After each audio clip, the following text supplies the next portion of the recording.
त्वाम अहम शरणम गतः। ओम नमः शिवाय ओम नमः शिवाय ओम नमः शिवाय ओम नमः शिवाय ओम नमो भगवते वासुदेवाय ओम देवकी सुत गोविंद वासुदेव जगतपति देवमेतन्यम कृष्ण त्वाम अहम शरणम गतः। अथ श्री अग्नि महापुराण द्वयाधिक शततमो अध्यायः ध्वजारोपण। ओम नमः शिवाय ओम नमः शिवाय ओम नमः शिवाय। ईश्वरोवाचो चूलके ध्वजदंडे च ध्वजे देवकुले तथा प्रतिष्ठा च यथोदिष्टा तथा स्कंद बदामि ते। कभागार्थो प्रवेशाद्वा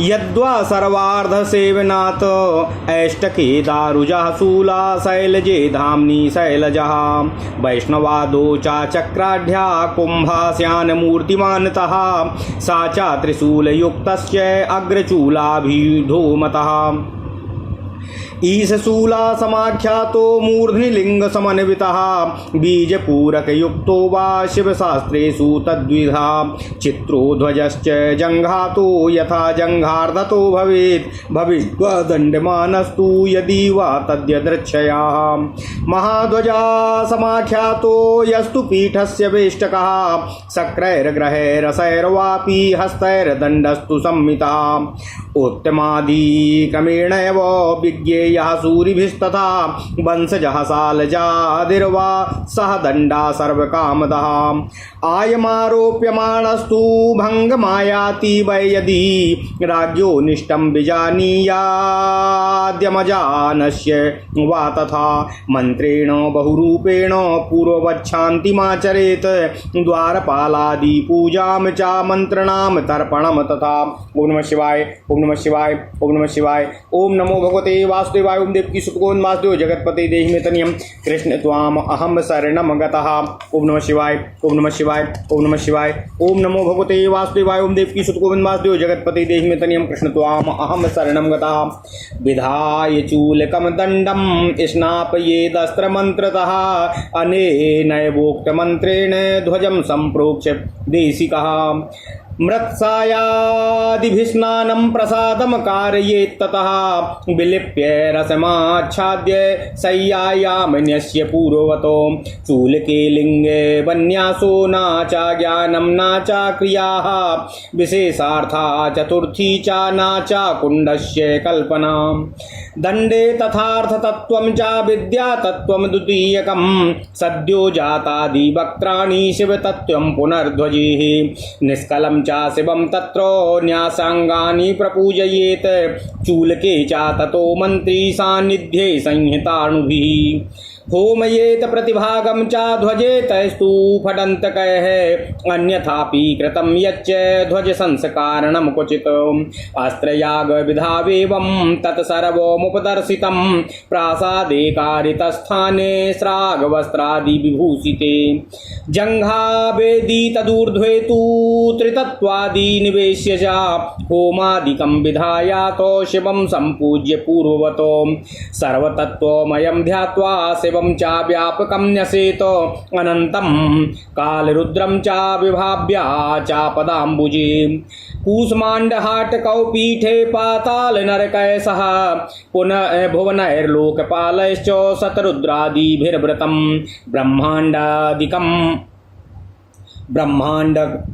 ब्रह्माण्डकमिदं ध्यात्वा जङ्घायां च विभावयेत वारितेजो निलभ्योमो पञ्चाष्टकसमन्वितं सर्ववर्णसंज्ञं च बुद्धियोन्यष्टकान्वितं योगाष्टकसमायुक्तं नासावधि गुणत्रयम् पटस्थं पुरुषं सिंहं वामं च परिभावयेत् मंजरी वेदिकायां च विद्यादिकचतुष्टयं कंठे मायां सरुद्रां च विद्याश्चामलसारिके कलशे चेश्वरं बिन्दुं विद्येश्वर समन्वितम्। ओम नमः शिवाय। जटाजूटं च तं विद्यात् शूलं चन्द्रार्धरूपकं शक्तित्रयं च तत्रैव दण्डे नादं विभाव्य च ध्वजे च कुण्डली शक्तिमिति धाम्नि विभावयेत् जगत्या वाथ संधाय लिंगं पिण्डीकयाथवा समुत्थाप्य सुमंत्रश्च विन्यस्ते शक्तिपङ्कजे न्यस्तरत्नादिके तत्र स्वाधारे विनिवेशयेतो यजमानो ध्वजे लग्ने बन्धुमित्रादिभिः सह धामं प्रदक्षिणीकृत्य लभते फलमीहितं गुरुः पाशुपतं ध्यायान् स्थिरमन्त्राधिपैर्युतम्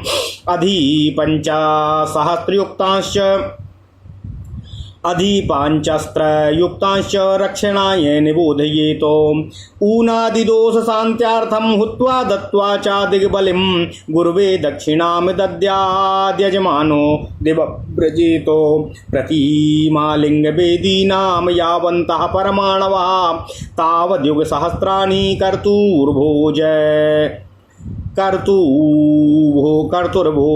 भुजः फलं प्रतिमालिङ्गवेदीनां यावन्तः परमाणवः तावद्युगसहस्राणि कर्तुर्भोग भुजः फलम्। ओम नमः शिवाय, ओम नमः शिवाय, ओम नमः शिवाय। ओम नमो भगवते वासुदेवाय। ओम देवकी सुत गोविंद वासुदेव जगतपते देहि तनियं कृष्ण त्वाम अहम शरणं गतः। अथ श्री अग्नि महापुराण 102वां अध्याय ध्वजारोपण विधि। ओम नमः शिवाय, ओम नमः शिवाय, ओम नमः शिवाय। क्षमा कीजिएगा। देवाधिदेव भगवान श्री शिवशंकर जी ने कहा, हे स्कंध, देव मंदिर के शिखर पर ध्वज दंड एवं ध्वजा की प्रतिष्ठा जिस तरह बतलाई गई है उसका आप वर्णन सुनिए, मैं आपसे कर रहा हूँ। शिखर के आधे भाग में सूल का प्रवेश हो अथवा संपूर्ण सूल के आधे भाग का शिखर में प्रवेश कराकर प्रतिष्ठा करनी चाहिए। ओम नमः शिवाय। ईंटों से बने हुए मंदिर में लकड़ी का सूल होना चाहिए और प्रस्तर निर्मित मंदिर में प्रस्तर का ही सूल होना चाहिए। विष्णु आदि के मंदिर में कलश को चक्र से संयुक्त करना चाहिए। वह कलश देव मूर्ति की माप के अनुरूप ही होना चाहिए। ओम नमः शिवाय। कलश यदि त्रिशूल से युक्त हो तो अग्रचूल और या अगचूर्ण नाम से प्रसिद्ध होता है। ओम नमः शिवाय। यदि उसके मस्तक भाग में शिवलिंग हो तो उसको ईशशूल कहते हैं अथवा सिरोभाग में बिजौरे नींबू की आकृति से युक्त होने पर भी उसका शिवलिंग ही नाम होता है। ओम नमः शिवाय। शैव शास्त्रों में वैसे सूल का वर्णन मिलता है। शैव शास्त्रों में वैसे सूल का वर्णन मिलता है जिसकी ऊंचाई जंघा वेदी के बराबर अथवा जंघा वेदी के आधे माप की हो, वह चित्रध्वज कहा गया है। उसका मान दंड के बराबर या अपनी इच्छा के अनुसार भी रखा जा सकता है। जो पीठ को आवेष्टित कर ले वह महाध्वज कहा गया है। 14, 9 अथवा 6 हाथों के माप का दंड क्रमशः श्रेष्ठतम, मध्यम और अधम माना गया है। यह विद्वान पुरुषों द्वारा जानने के योग्य है। ध्वज का दंड बांस अथवा साखू आदि का हो तो महत्वपूर्ण कामनाओं को देने वाला होता है। यह ध्वज आरोहण करते समय यदि टूट जाए तो राजा अथवा यजमान के लिए अनिष्टकारक होता है, ऐसा समझना चाहिए। उस दशा में बहुरूप मंत्र द्वारा पूर्व शांति करना चाहिए। द्वारपाल आदि का पूजन तथा मंत्रों का तर्पण करके ध्वज और उसके दंड को अस्त्र मंत्र से नहलावें। गुरु इसी मंत्र से ध्वज का प्रोक्षण करके मिट्टी, ओम नमः शिवाय, ओम नमः शिवाय, ओम नमः शिवाय, तथा कसैले के जल आदि से मंदिर को भी स्नान कराएं। चूलक ध्वज के ऊपरी भाग में गंध आदि का लेप करके उसको वस्त्र से आच्छादित करना चाहिए। फिर पूर्ववत उसको सैया पर रखकर उसमें लिंग की भांति न्यास करना चाहिए, परंतु चूलक में ज्ञान शक्ति और क्रिया शक्ति का न्यास नहीं करना चाहिए। वहाँ विशेषार्ध बोधिका चतुर्थी भी वांछित नहीं है और न उसके लिए कुंभ या कुंड की ही कल्पना करनी आवश्यक है। दंड में आम दंड में आत्म तत्व का, विद्या तत्व का तथा सद्योजात आदि 5 मुखों का न्यास करना चाहिए। फिर ध्वज में शिव तत्व का न्यास करना चाहिए। वहाँ निष्कल शिव का न्यास करके हृदय आदि अंगों की पूजा करनी चाहिए। उसके बाद मंत्रज्ञ गुरु ध्वज और ध्वजाग्र भाग से सन्निधिकरण के लिए फडंत संहिता मंत्रों द्वारा प्रत्येक भाग में हवन करना चाहिए। किसी और तरह से भी ध्वज कहीं जो ध्वज संस्कार किया गया है वह भी इस तरह अस्त्र याग करके ही करना चाहिए। ये सब बातें मनीषी पुरुषों ने करके दिखाई हैं। ओम नमः शिवाय। मंदिर को नहलाकर पुष्पाहार और वस्त्र आदि से विभूषित करके जंघा वेदी के ऊपरी भाग में त्रितत्व आदि का न्यास, हवन आदि का विधान एवं भगवान शिव का पूर्ववत पूजन करके उनके सर्व तत्वमय व्यापक स्वरूप का ध्यान करते हुए व्यापक न्यास करना चाहिए। भगवान शिव के चरणारविंद में अनंत एवं काल रुद्र की भावना करके पीठ में पूषमांड, हाटक, पाताल तथा नरकों की भावना करनी चाहिए। उसके बाद भुवनों, लोकपालों तथा सतरुद्रादि से घिरे हुए इस ब्रह्मांड का ध्यान करके जंघा वेदी में स्थापित करना चाहिए। पृथ्वी, जल, तेज, वायु, आकाश रूप पंचाष्टक, सर्वावरण संज्ञक, बुद्धि योन्याष्टक, योगाष्टक, प्रलय पर्यंत रहने वाला त्रिगुण, पटस्थ, पुरुष और वाम सिंह, इन सभी का भी जंघा वेदी में चिंतन करना चाहिए। परंतु मंजरी वेदिका में विद्या आदि 4 तत्वों की भावना करनी चाहिए। कंठ में माया और रुद्र का, अमलसार में विद्याओं का तथा कलश में ईश्वर बिंदु और विद्वेश्वर का चिंतन करना चाहिए। चंद्रार्घ स्वरूप शूल में जटाजूट की भावना करनी चाहिए। ओम नमः शिवाय। उसी शूल में त्रिविध शक्तियों की तथा दंड में नाभि की भावना करके ध्वज में कुंडलिनी शक्ति का चिंतन करना चाहिए। इस तरह मंदिर के अवयवों में विभिन्न तत्वों की भावना ध्वज में भी करना चाहिए।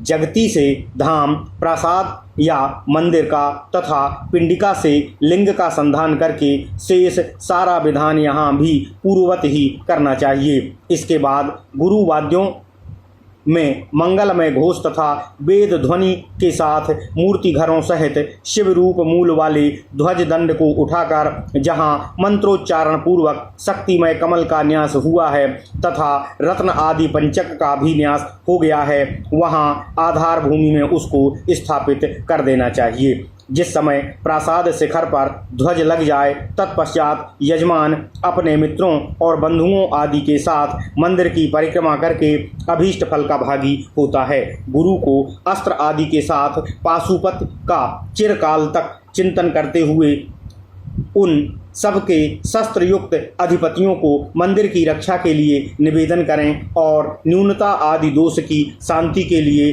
हवन, दान और दिग्बली करके यजमान द्वारा गुरु को दक्षिणा देना चाहिए। ऐसा करके वह दिव्य धाम को प्राप्त हो जाता है। प्रतिष्ठा, प्रतिमा, लिंग और वेदी में जितने परमाणु होते हैं उतने सहस्त्र युगों तक मंदिर का निर्माण एवं प्रतिष्ठा करने वाला यजमान दिव्य लोक में श्रेष्ठतम भोग को प्राप्त करता है। यही उसका प्राप्तव्य फल है। ओम नमः शिवाय, ओम नमः शिवाय, ओम नमः शिवाय। इस प्रकार महापुराणों में श्रेष्ठ श्री विष्णु वामपाद स्वरूप श्री कृष्ण द्वैपायन भगवान श्री व्यासकृत श्री अग्नि महापुराण अंतर्गत आगत विषयों का विवेचन संबंधी 102वां अध्याय पूर्ण हुआ। इत्यादि महापुराणे भगवान श्री वेद व्यासकृत श्री विष्णु वामपाद स्वरूपे श्री अग्नि महापुराण अंतर्गते ध्वजारोपणादि विधि कथनम नाम द्वयाधिक शततमो अध्याय। ओम नमः शिवाय, ओम नमः शिवाय, ओम नमः शिवाय। ओम नमो भगवते वासुदेवाय। ओम देवकी सुत गोविंद वासुदेव जगतपति देहि में तनियम कृष्ण त्वाम अहम शरणम गतः।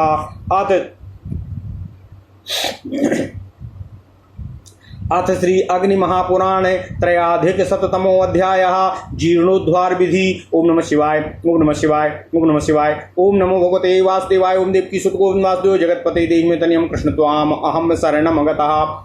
ईश्वर उवाचो जीर्णादीनां च लिङ्गानामुद्धारं विधिना वदे लक्ष्मोज्झितं च भग्नं च स्थूलं वज्रहतं तथा सम्पुटितं व्यङ्गं लिङ्गमित्येव मादिकम् इत्यादि दुष्टलिङ्गानां त्याज्या पिण्डी तथा वृषः चालितं चलितं निम्नो मत्यर्थं विषमस्थितं दिङ्मूढं पतितं लिङ्गं मध्यस्थं पतितं तथा एवं विधं च संस्थाप्य निर्व्रणं च भवेद्यदि नादेयेन प्रवाहेण तदपाक्रियते यदि ततोऽन्यत्रापि संस्थाप्य विधिदृष्टेन कर्मणा सुस्थितं च स्थितं वापि शिवलिङ्गं न चालयेत सतेन स्थापनं कुर्यात् सहस्रेण तु चालनं पूजादिभिश्च संयुक्तं जीर्णाद्यमपि सुस्थितं याम्ये मण्डपमीशे च प्रत्यगद्वारैकतोरणं विधाय द्वारपूजादि स्थण्डिले मन्त्रपूजनं दिग्बलिं च बहिर्गत्वा समाचम्य स्वयं गुरुः ब्रह्मणान् भोजयित्वा तु शम्भुं विज्ञापयेत् ततः ओम नमः शिवाय ओम नमः शिवाय दुष्टं लिङ्गमिदं शम्भो शान्तिरुद्धरणस्य चेत् रुचेस्तवास्ति विधिना अधितिष्ठ च मां शिव एवं विज्ञाप्य देवेशं शान्तिहोमं समाचरेत् मध्याज्याक्षीरदूर्वाभिर्मूलेनाष्टाधिकं शतं ततो लिङ्गं च संस्थाप्य पूजयेत् सण्डिले तथा व्यापकेश्वरायेति तत्त्वेनात्यन्तवादिना ओम व्यापकेश्वराय हृदयाय नमः ओम व्यापकेश्वराय शिरसे नमः इत्याद्यांगमन्त्राः ओम नमः शिवाय ततस्तत्राश्रितं तत्त्वं श्रापयेदस्त्रमन्त्रतः सत्त्वः कोऽपि यः कश्चिल्लिङ्गमाश्रित्य तिष्ठति लिङ्गं त्यक्त्वा शिवाज्ञाभिर्यत्रेष्टं तत्र गच्छतु विद्येश्वरयुक्तः शम्भुरत्र भविष्यति सहस्रं प्रतिभागे च ततः पाशुपतानुना हुत्वा शान्त्याम्बुना प्रोक्ष स्पृष्ट्वा कुशैर्जपेत् ततः दद्यार्धं च विलोमेन तत्त्वाधिपांस्ततः अष्टमूर्तीश्वरालिङ्ग पिण्डिका संस्थितान् गुरुः विसृज्य स्वर्णपाशेन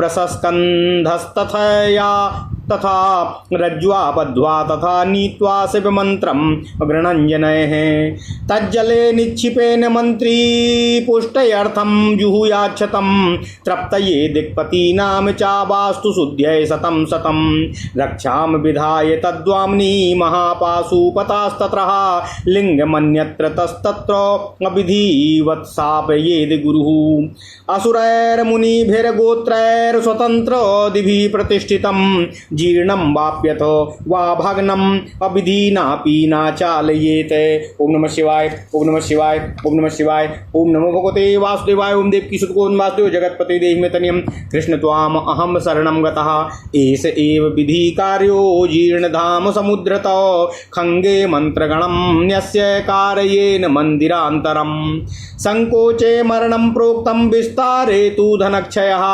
तद्द्रव्यं श्रेष्ठव्यं च तत्कार्यं तत्प्रमाणकम् ओम नमः शिवाय ओम नमः शिवाय ओम नमः शिवाय ओम नमो भगवते वासुदेवाय ओम देवकी सुतकोन वासुदेव जगत्पते देहि मे तनियं कृष्ण त्वाम अहम शरणं गतः ओम नमः शिवाय।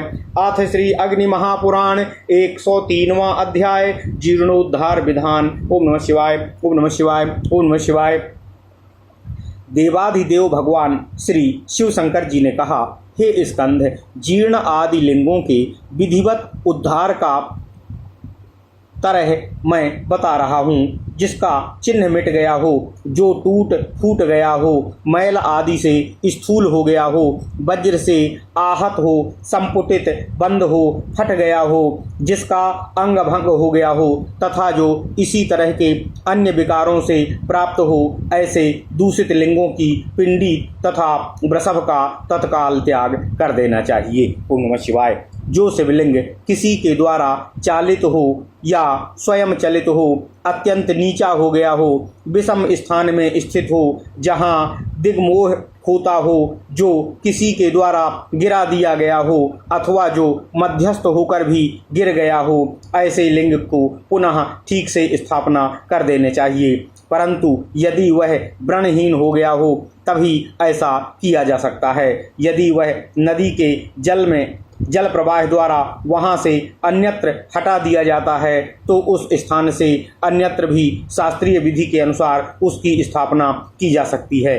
जो शिवलिंग अच्छी तरह से स्थित हो, सुदृढ़ हो, उसको विचलित करना या चलाना नहीं चाहिए। ओम नमः शिवाय। जो अस्थिर या अदृढ़ हो, उस शिवलिंग को यदि चालित करना चाहिए तो उसकी शांति के लिए 1000 आहुतियाँ दें तथा 100 आहुतियाँ देकर पुनः उसकी स्थापना करनी चाहिए। जीर्णता आदि दोषों से युक्त शिवलिंग अर्थात प्रतिमा भी यदि नित्य पूजा अर्चना आदि से युक्त हो तो उसको सुस्थिर ही रहने दें, चलित नहीं करना चाहिए। जीर्णोद्धार के लिए दक्षिण दिशा में एक मंडप बनाएं, ईशान कोण में पश्चिम द्वार पर एक फाटक लगा दें। द्वार पूजा आदि करके वेदी पर भगवान सदाशिव जी की पूजा करनी चाहिए। इसके बाद मंत्रों का पूजन और तर्पण करके वास्तु देवता की पूर्ववत पूजा करनी चाहिए। उसके बाद बाहर जा दिशाओं में बलि दें। स्वयं आचमन करने के पश्चात गुरु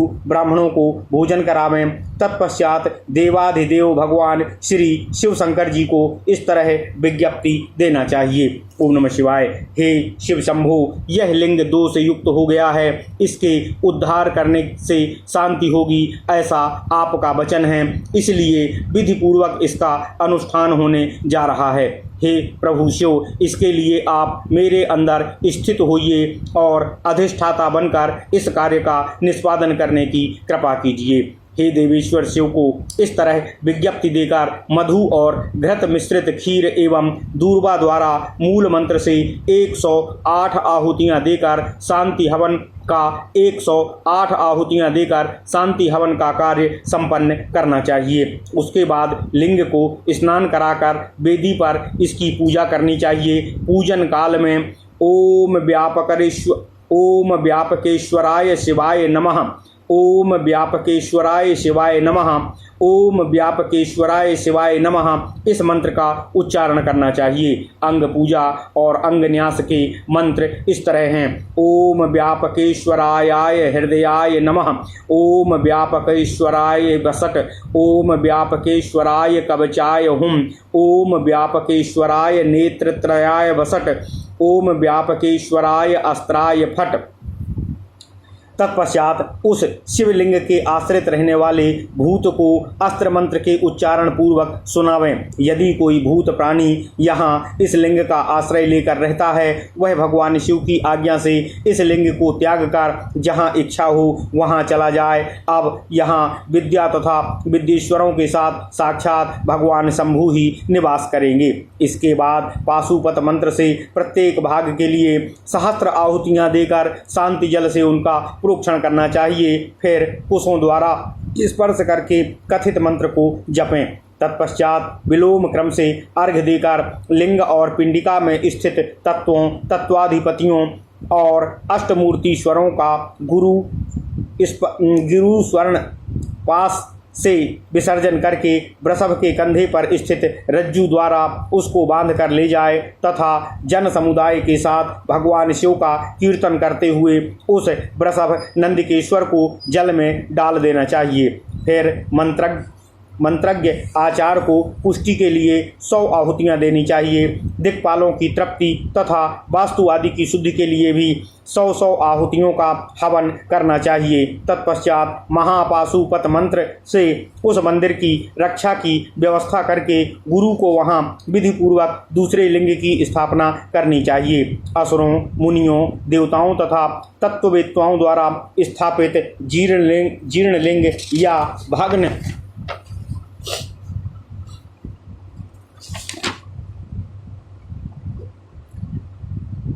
असुरों, मुनियों, देवताओं तथा तत्ववेत्ताओं द्वारा स्थापित लिंग जीर्ण या भग्न खो गया हो तो भी विधि के द्वारा उसको चालित नहीं करना चाहिए। जीर्ण मंदिर के उद्धार में भी यही विधि काम में लानी चाहिए। मंत्र गणों का खंग में न्यास करके दूसरा मंदिर तैयार कराएं। यदि पहले की अपेक्षा मंदिर को संकुचित या छोटा कर दिया जाए तो भी कर्ता की मृत्यु नहीं होती और वह विस्तार किया जाए तो धन का विनाश होता है।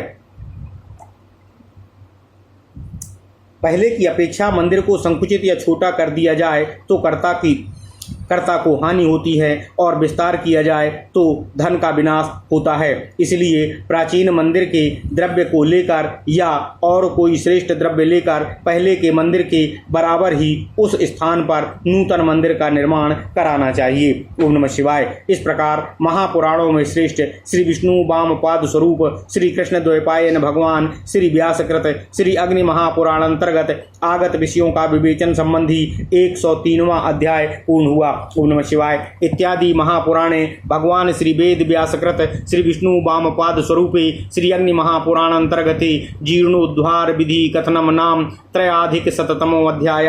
ओम नमः शिवाय। ओम नमः शिवाय। ओम नमः शिवाय। ओम नमो भगवते वासुदेवाय। ओम देवकी सुत गोविंद वासुदेव जगतपति देहि में तनियम कृष्ण त्वाम अहम शरणम गतः।